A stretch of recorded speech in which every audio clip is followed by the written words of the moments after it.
Oi, pessoal. Nós vamos aqui dar sequência aos assuntos de estruturas de madeira e nós vamos falar sobre dimensionamento de peças solicitadas à compressão normal às fibras, que é o capítulo 9 da apostila que nós estamos usando. A solicitação por compressão normal às fibras é o pior caso em relação às solicitações de compressão que uma peça de estruturas de madeira pode estar submetida, né? É o caso, então, quando a peça está solicitada por esforços perpendiculares às suas fibras, né? Que é esse caso que está destacado aqui. Então, as fibras estão nessa direção e a força está chegando perpendicular às fibras. Quando uma peça está solicitada por compressão normal às fibras, acontece aqui o esmagamento dessas fibras. Essa situação é a pior condição para compressão, porque a peça tem menor resistência. Então, aqui tem ilustrado aqui os três tipos de compressão que podem estar ocorrendo na uma peça de estrutura de madeira: compressão normal às fibras, compressão inclinada e compressão paralela às fibras. Aqui, então, na compressão paralela às fibras, a madeira tem a sua maior resistência. Nesse caso, então, ela é mais resistente. Nessa situação de compressão normal às fibras, a madeira é menos resistente, é a pior condição. E o inclinado, ele vai ser intermediário entre esses dois valores, vai ser um valor maior do que a compressão normal às fibras, né, mais resistente, e menos resistente aqui, no caso, menor que compressão paralela às fibras. Então, sempre que você tiver uma condição aqui que a peça está solicitada a compressão inclinada às fibras, vai ser um valor entre a compressão normal e entre a compressão paralela às fibras. Esse caso aqui de compressão inclinada às fibras vai ocorrer quando a gente tiver entalhes nas peças de madeira, que a gente vai estudar no capítulo de ligações. Para a gente ter noção aqui do quanto que é essa resistência à madeira, né, de compressão normal às fibras, a norma permite, na caracterização simplificada das espécies, né, usuais de madeira, quer dizer, quando você não sabe o valor da resistência à compressão normal às fibras da madeira, né, você não tem esses resultados de ensaio, você pode estimar esse valor a partir do resultado de compressão paralela às fibras. E por esta equação a gente vê que a resistência à compressão normal às fibras é 25% da resistência à compressão paralela às fibras, ou seja, é um quarto da resistência à compressão paralela às fibras. Então, aqui vamos ver aqui alguns exemplos quando que a peça é projetada para trabalhar a compressão normal às fibras. Por exemplo, aqui os dormentes de ferrovias, né? Então, peças solicitadas por compressão normal às fibras, em geral, são peças de apoio. Então, aqui a gente tem o dormente, quando o que está suportando aqui o peso dos trilhos, e vai suportar também o peso do trem quando o trem passar aqui por esta ferrovia. Aí a gente vai ter essa situação aqui, ó, que pode estar representando a vista aqui do dormente, né? O dormente está aqui, quando o trem passar, vai descarregar uma força aqui de compressão normal às fibras nessa região aqui ou que os trilhos estão apoiando, né? Então, vai ficar uma carga de compressão aqui distribuído nessa área de apoio aqui dos trilhos, que, se o dormente não for projetado corretamente, pode causar aqui um esmagamento dessa peça, né? Considerando aí que ocorreu a sua ruptura. Um outro exemplo são peças aqui, ó, de apoio da tesoura, né? Aonde que a tesoura se apoia, que é essa peça aqui, ó, o apoio da tesoura. A gente observa que nas peças a compressão normal às fibras, elas trabalham deitadas, né? Deitada e a gente vai descarregar o carregamento aqui, comprimindo essa peça perpendicular às fibras. Então, aqui, né, a peça do apoio aqui, né, tanto do nó A quanto do nó G aqui dessa tesoura, a gente coloca essa peça aqui de apoio para descarregar a reação de apoio da tesoura nessa peça. Um outro caso que acontece compressão normal às fibras são algumas situações aqui de ligações, né? Tanto ligações pregadas, ligações parafusadas, ligações com cavilhas, com tarugos. Esse exemplo aqui poderia ser o nó C dessa tesoura, que vai ter cargas de tração aqui na linha carga de tração aqui nesse montante intermediário e uma carga de compressão na diagonal. Então, o que que acontece aqui? Como a gente tem uma ligação aqui nesse exemplo, né, a gente ilustrou aqui como se fosse uma ligação parafusada, quando essa peça aqui do montante, né, ou pendural, se a gente quiser chamar assim, for tracionada, porque ela está solicitada por tração, o parafuso, no contato do parafuso com a linha, vai acontecer aqui, ó, uma força normal de compressão para compressão normal às fibras, porque o esforço de tração tende a puxar isso aqui e a tendência é o parafuso esmagar aqui a madeira no contato. Então, vai estar solicitando aqui a peça do pendural por compressão normal às fibras. Então, aqui é só alguns exemplos ilustrativos de peças que trabalham por compressão normal às fibras. E, de um modo geral, são peças aí de apoio que servem. A verificação para esse tipo de solicitação, ela é simples, né?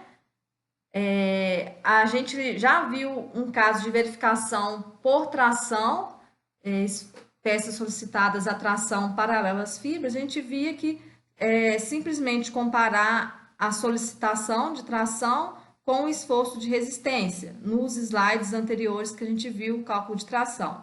Nesse caso da compressão normal às fibras, a verificação é similar. Entretanto, aparece aqui um coeficiente αN, multiplicando a resistência da madeira.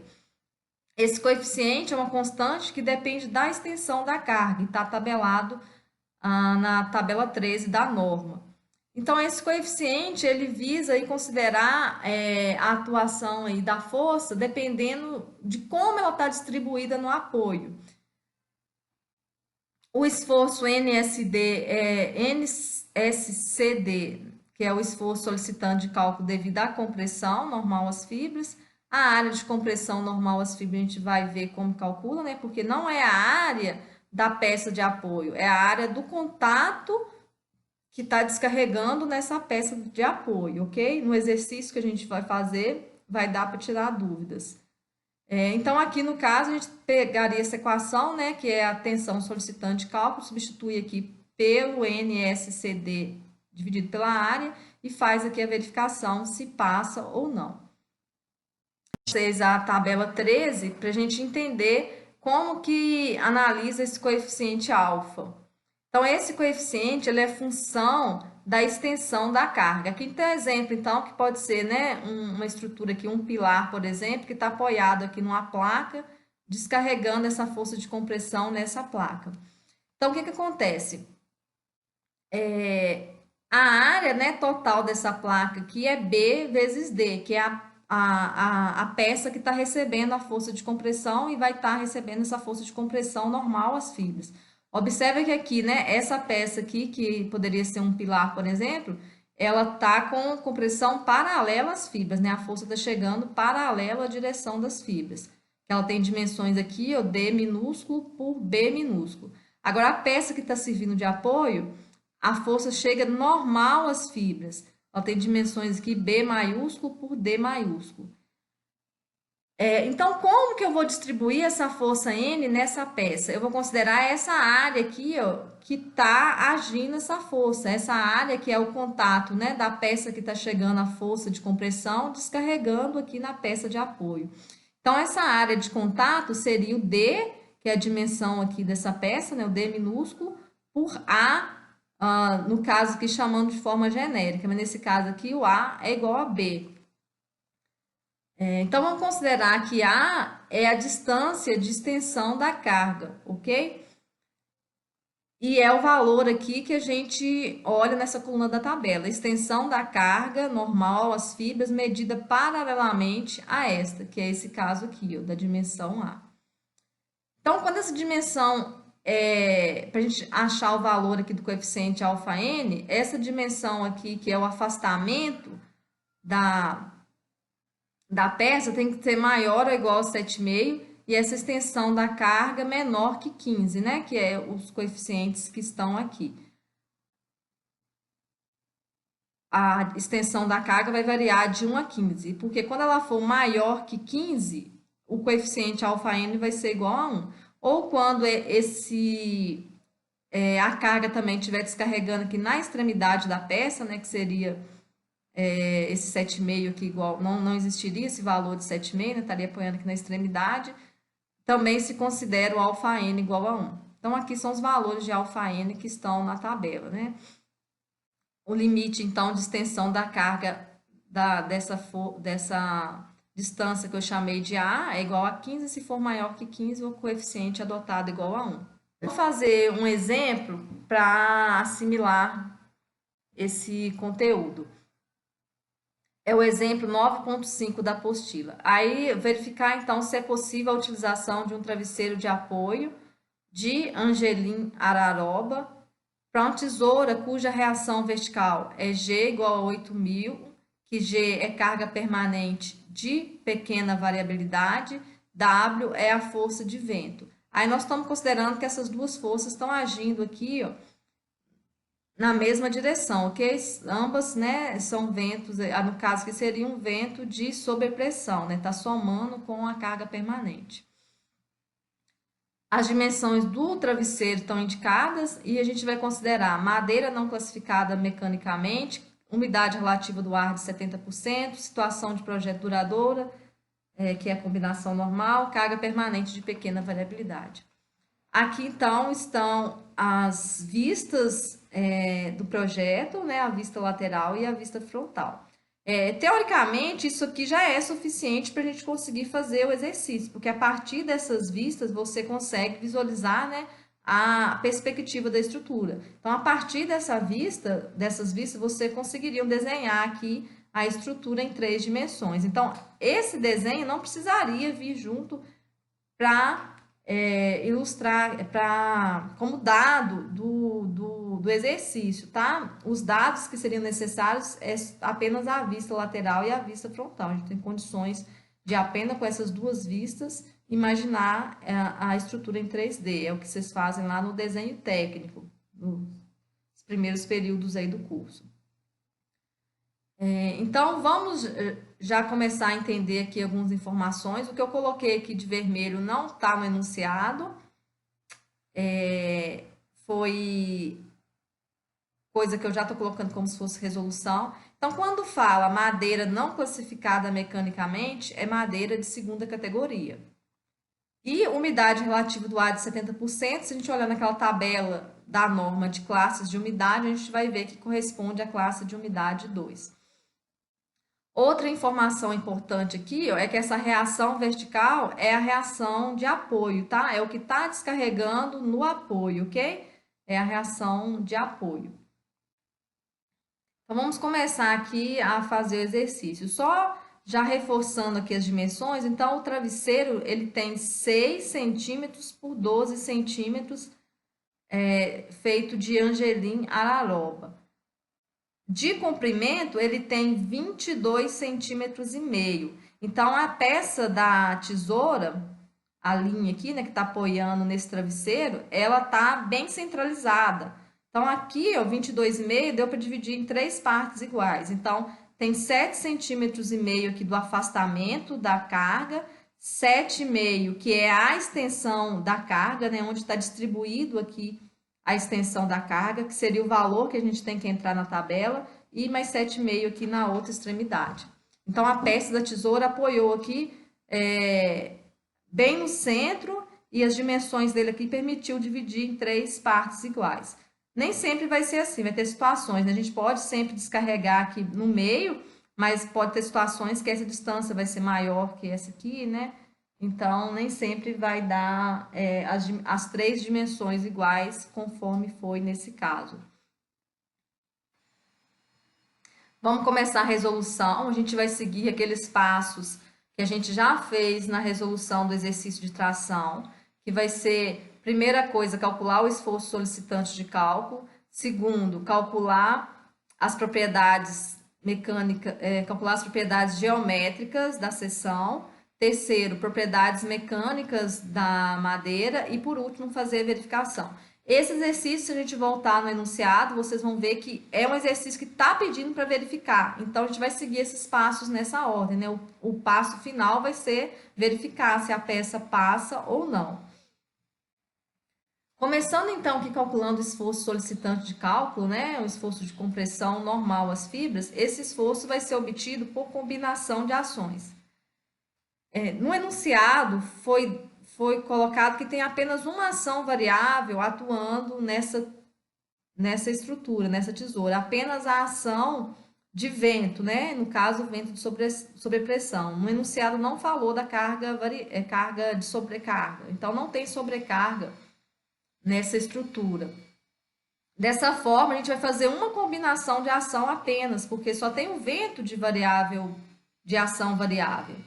Então, a equação da combinação de ação vai ser o gama G vezes o G da carga permanente, mais o gama Q vezes o 0,75, porque o vento é a ação variável principal, então tem que lembrar de multiplicar por 0,75 vezes o WK.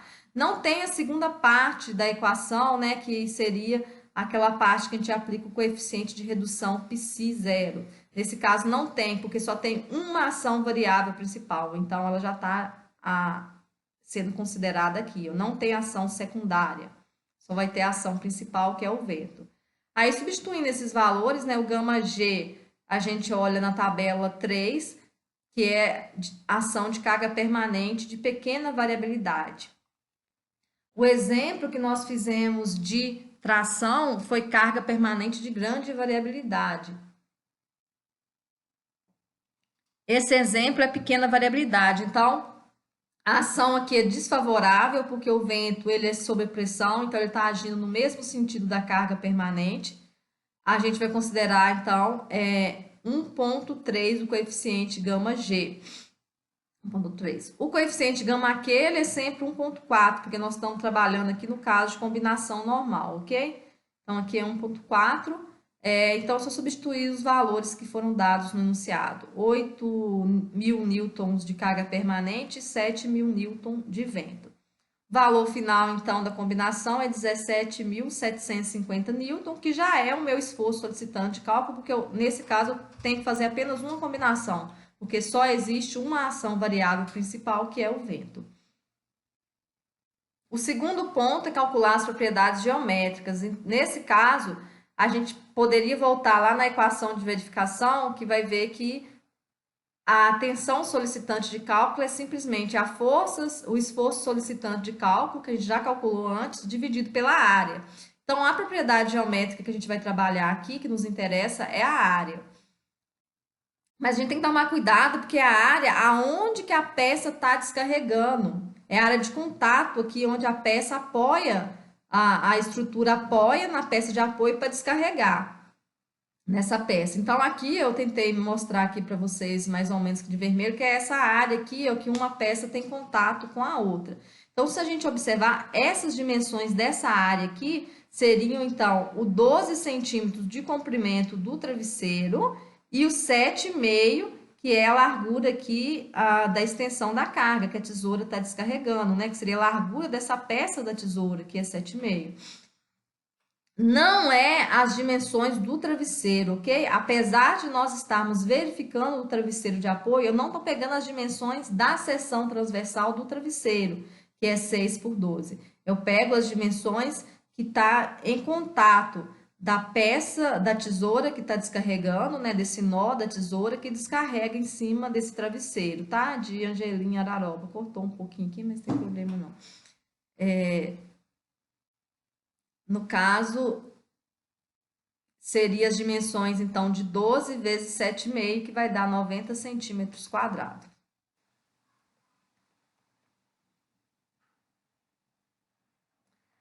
O terceiro passo é calcular as propriedades mecânicas da madeira Angelim Araroba.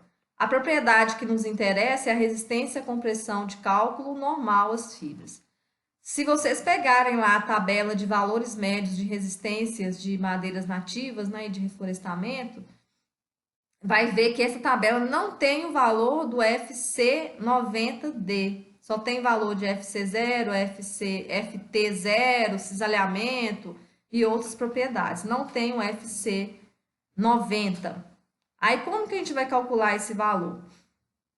Nós vamos lembrar daquela relação que eu apresentei aqui ainda hoje, naqueles primeiros slides que eu comentei que a resistência normal às fibras, ela é muito menor que a resistência à tração às fibras. E eu falei, né, que é 25%, é o que a norma especifica. Então, sempre que a gente for trabalhar com a resistência à compressão normal às fibras, a gente vai usar esse fator de 25% da resistência paralela às fibras, ok? Para a gente conseguir calcular, porque não tem essa propriedade da madeira na tabela que apresenta as propriedades na norma. Então, a equação é essa equação aqui, ó, o FC90D é o Kmod vezes o FC90K dividido pelo gama de compressão. Essa equação tem o mesmo formato da equação que a gente viu para calcular a resistência à tração, ok? Só mudou aqui, então, para compressão normal às fibras. O Kmod, então, vamos primeiro passo, vamos calcular o Kmod aqui, né? O Kmod 1, Kmod 2 vezes Kmod 3.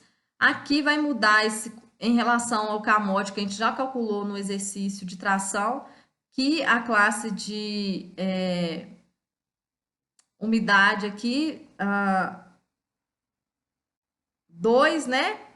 Vai levar aqui um Kmod igual, Kmod 2 igual a 1. Então, vai dar um valor aqui de 0,56.